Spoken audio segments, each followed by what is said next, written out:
In this video, I'm going to show you how to add a Visa gift card to your Amazon app. If you find this video helpful, please consider to like this video and subscribe to my channel.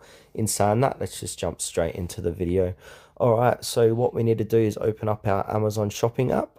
Then from here, we need to make sure to log in and then click onto the U button on the bottom of the page.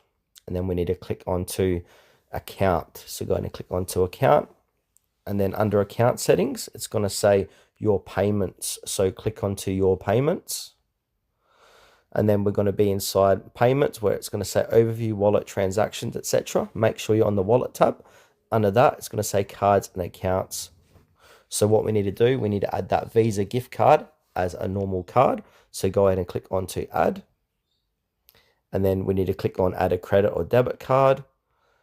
Then from here, got a few different options how to add this card. We've got the option to scan your card and it will put it in there automatically once you've scanned it.